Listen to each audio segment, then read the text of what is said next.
Welcome back to another episode of New World Developers Podcast. I'm your host Shreya and we have Mr. Ajay on the set today. How are you, sir, today? Fine madam. Sir please अपने बारे में कुछ बताइए और कितने time से आप real estate में हैं? मैडम रियल एस्टेट में मैं पिछले 4 साल से वर्क कर रहा हूँ। महाराष्ट्र में वर्क कर मुंबई में। Okay. तो ये जैसे कि अपना ये पिरामल प्रेस्टीज और भी कुछ लोकल डेवलपर है जिसके मिलके मैं वर्क कर रहा हूँ।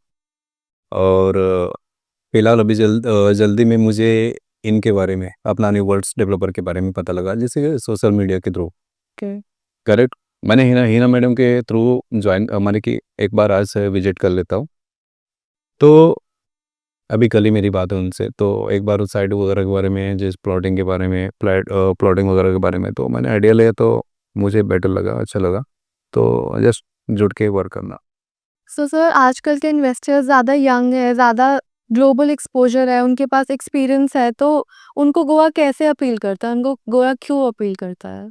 बड़ा अभी देखा जाए तो मुंबई शहर हो गया, जो भी महाराष्ट्र वगैरह, जो इतने सारे कंजेस्टेड हो गए, तो वहाँ पे मैक्सिमम लोग भागदौड़ पर बिजी रहते। अभी जो यंगस्टर है उनको कैसा चाहिए कि लग्जरी लाइफ हो। अब गोवा जैसे हिल्स वगैरह, बीच से ये सब उनको थोड़ा अच्छा लगता है। फिर वहाँ पे सेकंड होम के लिए इन्वेस्ट कर सकते हैं, या फिर कहे तो इन्वेस्टमेंट के लिए भी बहुत बेटर ऑप्शन है, जिस हिसाब से वहाँ पे डेवलप हो रहा है आज। तो उस हिसाब से बहुत बेटर लगता है, क्योंकि अब जब से अभी आपका जब ये कोविड कोविड का टाइम था, तो उस time work from home maximum लोग वहाँ पे स्टे करके करते हुए थे। तो वहाँ पे जिन्होंने पहले से कुछ प्रॉपर्टी लिया हुआ था, तो उस हिसाब से रेशियो देखा जाए तो रेंटल का वहाँ पे उस टाइम बहुत अच्छा आया। तो वो रेशियो देते ही और मैक्सिमम डेवलपर आज जाके वहाँ पे इन्वेस्ट करना चालू किए हैं। तो सेकेंड होम पर्पज से बहुत अच्छा है। तो और बाकी भी लोग एनआरआई वगैरह हो गए, बाहर से टूरिस्ट प्लेस ऑलरेडी है ये, तो उस हिसाब से बहुत बेस्ट ऑप्शन है से वहाँ पे इन्वेस्ट करने के लिए। तो इन्वेस्ट करने का बेस्ट टाइम क्या है आपके अकॉर्डिंग? इन्वेस्टर का बेस्ट टाइम तो अभी फिलहाल तो बहुत इस टाइम बहुत सही समय है इस टाइम, क्योंकि आने वाले टाइम पे गोवा में और भी ज़्यादा, अभी जब से मोपा एयरपोर्ट आया है, वैसे इसका ये चालू हुआ है, तब से काफ़ी सारे वहाँ पे कनेक्टिविटी भी आ गई है। तो कनेक्टिविटी आने के साथ साथ बहुत डेवलपर भी उधर इन्वेस्ट करना चालू कर दिए हैं। तो इस टाइम बहुत ही अच्छा चांस है कि इस टाइम वो अपॉर्चुनिटी बहुत अच्छा है कि वो इन्वेस्ट करें, क्योंकि आने वाले टाइम में मुझे लगता है कि 2-4 साल के बाद उनको डबल होने का चांसेस है, और उस टाइम वो काफ़ी हाई रेंज में भी जा सकता है। तो जैसे ये वैसी सिचुएशन हो गई जैसे गुड़गांव था आज से 10-15 इयर्स बैक और अभी गोवा में बेस्ट टाइम है इन्वेस्ट करने का। आज गुड़गांव के ही, एक कंपेयर कर लीजिए, जैसे गुड़गांव आज इतने साल आज जैसे गुड़गांव में इतने डेवलप हुए हैं, आज जो रेट बढ़ गए हैं गुड़गांव के, और जो आरओआई मिल रहे हैं, तो उस हिसाब से गोवा में कंपेयर करें तो आने वाले टाइम पे बहुत ही अच्छा बेटर रहेगा जिसको। ठीक है। और सर अगर कंपैरिजन करना हो महाराष्ट्र, गुड़गांव और गोवा में तो उसमें आपका प्रॉपर्टीज में क्या से मुझे लगता है मैडम कि अब जो इन्वेस्टमेंट के लिए देखा जाए, और जो नए यंगस्टर है, जो नई पीढ़ी आ रही है आपके लिए, तो इसमें गोवा बहुत बेस्ट लगता है, क्योंकि वहाँ पे लग्जरियस जो लाइफ है, और उसके बाद जो चीज़ें वहाँ पे लोगों को वही पसंद आनी चाहिए, मतलब कि इस हिसाब से मुंबई की तरह कंजेस्टेड तो है नहीं। ओके।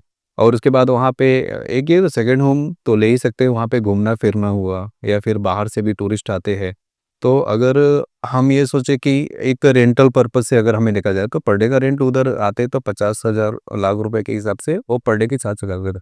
अगर हमने इन्वेस्ट किया, एक एग्जाम्पल मान के रखते हैं, अगर हम मुंबई में इन्वेस्ट करते हैं, मिनिमम अगर 2 CR के फ्लैट्स लेते हैं, तो उसमें हमें 35,000 रेंट आते हैं। ओके। और अगर हम गोवा में सेम, अगर हमारा जो प्रोजेक्ट है ना मैडम, यहाँ पे 2 CR से लेके 15 CR तक है, अगर हम 2 CR या 3 CR से वहाँ इन्वेस्ट करते हैं, तो हमारा आरओआई मुझे लगता है मैक्स मिनिमम देखा जाए तो मंथली 4-5 लाख रुपए तक ईजिली आ जाता है। ठीक है। तो मतलब गोवा का लाइफस्टाइल वाइज भी बेटर रहेगा एज कम्पेयर टू बॉम्बे हाँ, and compare to Bombay lifestyle बहुत बेटर रहेगा, लग्जरी है। और हमारी जो यूनिवर्स डेवलपर है वहाँ पे क्लब हाउस, जिम वगैरह और बहुत सारी फैसिलिटीज़ ला रहे हैं, तो परफेक्ट है। और सर आप क्या रेकमेंड करते हैं कि हमें ज़मीन में ज़्यादा इन्वेस्ट करना चाहिए या फिर फ्लैट्स में करना चाहिए?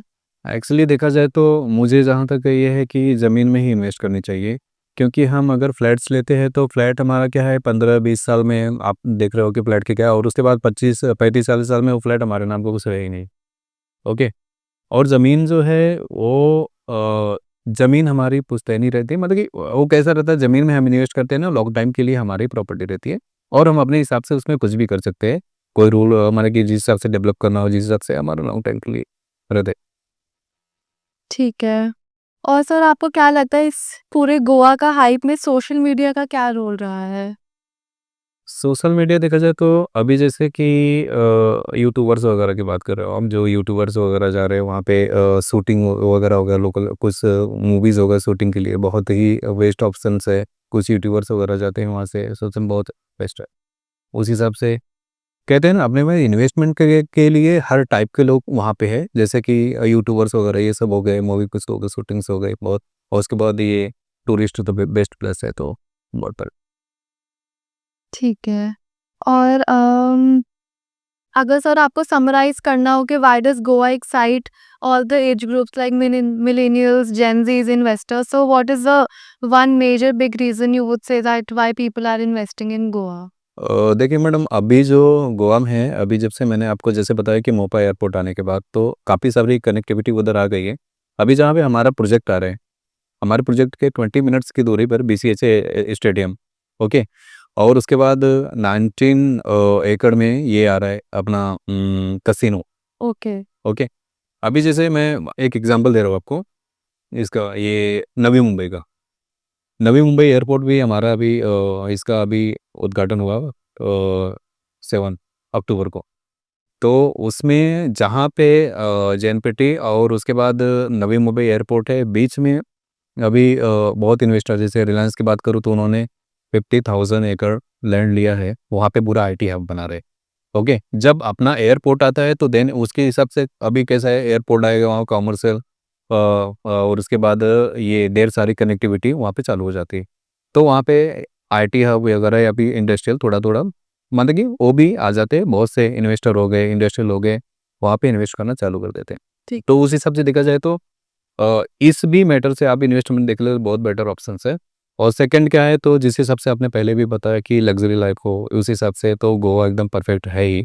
और दूसरा अपना टूरिस्ट प्लेस भी है, करेक्ट। और ये सारे डेवलप होने के बाद तो उस टाइम मुझे लगता है, आज अभी आप देख रहे हो पनवेल का रेट मैंने कुछ सालों पहले ही देखा था, 35-50 लैक्स के लगभग फ्लैट के रेट हुआ करते थे। एक एयरपोर्ट आने के बाद तो वहाँ के रेट कुछ ही सालों में, अब 2-3 साल, ये 2 से साल का एक रेशियो पकड़ के चलता हूँ आपको, तो 2-3 साल के बाद वो उनके वो उसी फ्लैट के 2 सीआर, 3 सीआर, 4 सीआर से अब स्टार्ट माने वहाँ पे सेल करना चालू कर दिए है। अभी जैसे बड़े-बड़े बिल्डर हीरानंदानी, गोदरेज वगैरह वहाँ पे डेवलप करना चालू कर दिए।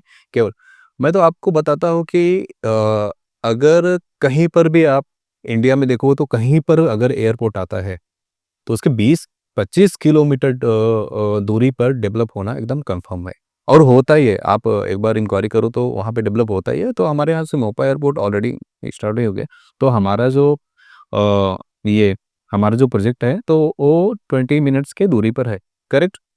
उसके बाद उसके पास बीसीआई से स्टेडियम आपको पता है जैसे कि, और 19 एकड़ में अपना कसिनो आ रहा है। तो अपकमिंग जो नए-नए कुछ गवर्नमेंट यूनिट्स वगैरह आ रहे हैं और जो अपना प्रोजेक्ट है वो अपना मुंबई टू गोवा हाईवे पे ही है। तो बहुत बेटर, बहुत ही बेस्ट ऑप्शन है कि इस टाइम इन्वेस्ट करें और इन्वेस्ट करने के बाद कम ही टाइम में उसको डबल-तिबल के रेट में हम ले सकते हैं मैडम, तो बेस्ट है। Alright. Thank you so much for the insights, sir. Thank you so much. I'm your host Shreya Chokral signing off. Follow for more.